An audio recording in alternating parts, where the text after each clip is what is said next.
Over the course of the Devil May Cry franchise, we constantly have our protagonist compared to the legendary Dark Knight, Sparda. But why is Sparda renowned as such a powerful benchmark? Today I'll be pitting his two greatest enemies, the Demon Kings, against each other to decide both Sparda's greatest accomplishment and who the strongest true Demon King is. The two kings in question being the Prince of Darkness himself, Mundus, and Argosax, the embodiment of despair. Starting off with the Demon King, Mundus, he conquered the demon realm as swiftly as he was sealed, and planned to take his empire to the human realm as well, but his lieutenant Sparda rebelled, overthrowing Mundus in an extreme fight to the death. Mundus consumed the Qliphotth fruit, granting him a power unparalleled in the demon realm. This power proved worthy of the throne, with him creating universes with just flaps of his wings. He could create beings as mighty as Nightmare, who are said to have the power to destroy the demon realm. But with all this power, Mundus still fell short of the son of Sparda. Even in base, Dante by the time of Devil May Cry 1 was stated numerous times to have power on the level of Sparda, Griffin even going as far as to say Dante's power is greater. Mundus himself backs up these claims due to being stated multiple times as being concerned with how powerful Dante is, which is proven with his attempts at wooing Dante to his side at the end of the game. Dante even has feats worthy of this, with being strong enough to glare away charged attacks from Mundus. People may try to argue against Dante's strength at this time by claiming that Dante needed the Sparda Devil Trigger to defeat Mundus, or that Sin Devil Trigger Dante is still questioned on being at Sparda's level, or even saying that the three main swords host thirds of Sparda's power, and that Dante with 66% of Sparda's power could defeat Qliphotth Urizen, but I'll put these foolish arguments to rest. Sparda Devil Trigger isn't even using Sparda's power, as stated in the Devil May Cry 1 official strategy guide. All it is his true power. Sparda Devil Trigger isn't even a unique circumstance. Dante's Devil Trigger in the first 3 games consistently changed with his weapon. The second argument consists of Sin Devil Trigger Dante being compared to Sparda, saying he only might be stronger, which comes from an unreliable source in the form of Nico.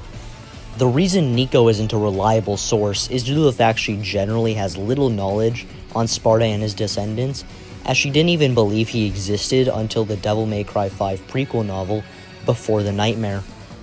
Even granting that this scan is viable, what does it mean by power exactly? It could be separate powers that he had that he passed on to the swords, like the slicing and merging of Yamato and Rebellion, which aligns more with Sparda's character to begin with. As we're told by Arkham, Sparda has the capability to strip demons of qualities such as their names, which is indicative of his power set. Him being able to separate demonic energy from the flesh and merge even more within it is a substantially more probable case, as the evidence implies. But why does this line of scaling matter to Argosax? Argosax is stated numerous times to have power that transcends everything. This would include characters like Devil May Cry 1 Dante and Sparda, and even Mundus himself.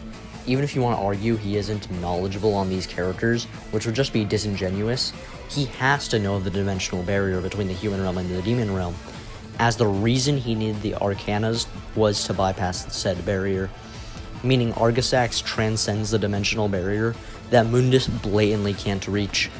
If you want to argue Argosax was held back by the same barrier, that's just blatantly incorrect. We're shown that Argosax is sealed inside the chaos we see in the first phase, which inevitably brings us to the Sparda versus Argosax fight 400 years prior to the events of the games.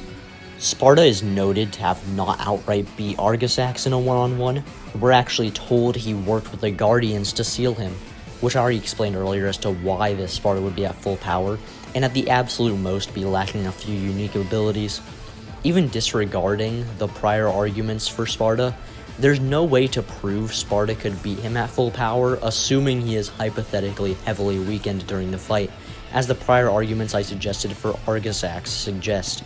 Argosax performs a feat that no other character is shown to be capable of recreating, that feat being him casually warping the entire cosmology with his mere existence, even while still sealed.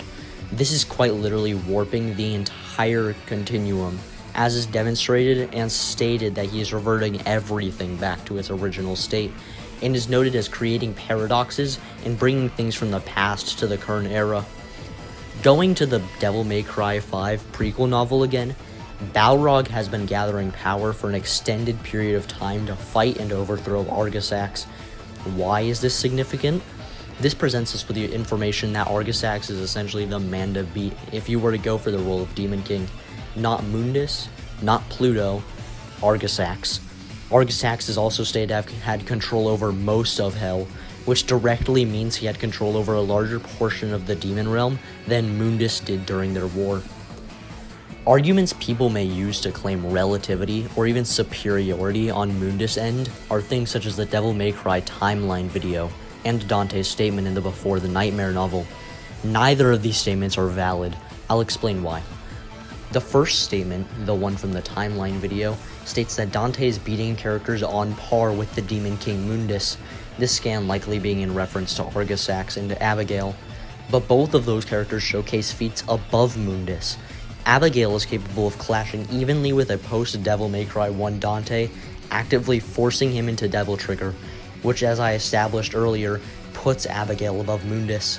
Argosax, as I've already explained prior, has feats far exceeding what Mundus is capable of doing.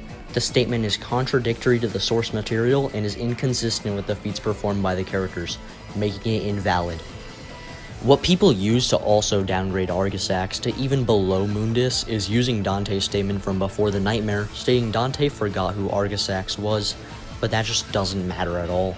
Mundus had a significantly higher personal conflict with Dante as he killed his mother and enslaved his brother, and even then, in the Visions of V manga, Dante outright states that both Demon Kings were disappointments power-wise. So after analyzing both characters' accolades and performances, Argosax is significantly more impressive. I went into this video thinking Argosax would be around Mundus level, but after the hours of research into both characters, there's nothing that accurately places Mundus even on Argosax's tier of power. I actually really enjoyed deep diving into Devil May Cry's inverse, so expect more videos about the series. Until then, I'll drop my tier list in the community post. Peace out.